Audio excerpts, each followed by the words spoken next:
केंद्रीय संरक्षण मंत्री नामदार राजनाथ सिंह आणि महाराष्ट्राचे मुख्यमंत्री नामदार देवेंद्र फडणवीस यांनी शिर्डी येथे श्री साईबाबांच्या समाधीचे दर्शन घेत साईचरणी माथा टेकवला।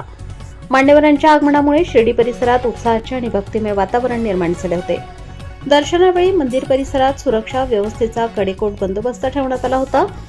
साई भक्तांच्या उपस्थितीत मंत्रोच्चार आणि भक्तिमय वातावरणात मान्यवरांनी समाधीचे दर्शन घेतले। दर्शनानंतर श्री साईबाबा संस्थानच्या वतीने मुख्य कार्यकारी अधिकारी गोरक्ष गाडीलकर भाप्रसे यांनी त्यांचा शाल, श्रीफळ आणि साईबाबांची प्रतिमा देऊन सत्कार केला।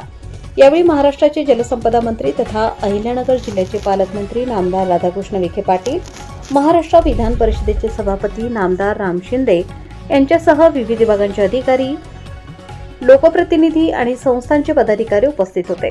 शिर्डी हे देशविदेशातील कोट्यावधी साई भक्तांचे श्रद्धास्थान असून विविध क्षेत्रातील मान्यवर सातत्याने साईबाबांच्या दर्शनासाठी येथे भेट देत असतात। केंद्रीय संरक्षण मंत्री आणि मुख्यमंत्री यांच्या भेटीमुळे शिर्डीचे महत्त्व पुन्हा अधोरेखित झाले आहे। मान्यवरांच्या भेटीदरम्यान संस्थान प्रशासनाकडून दर्शन व्यवस्था, सुरक्षा, वाहतूक नियंत्रण आणि भाविकांच्या सुविधांसाठी विशेष नियोजन करण्यात आले होते। साई मंदिर परिसरात मोठ्या संख्येने भाविक उपस्थित असल्याने संपूर्ण परिसर ओम साईरामच्या जयघोषाने दुमदुमून गेला होता। दर्शनानंतर मान्यवरांनी साईबाबांच्या समाधीसमोर देशाच्या प्रगतीसाठी, जनतेच्या कल्याणासाठी तसेच राज्याच्या सुख समृद्धीसाठी प्रार्थना केल्याची माहिती सूत्रांकडून देण्यात आली। सह्याद्रीचा राखणदार करिता रवींद्र कुसलकर, शिर्डी।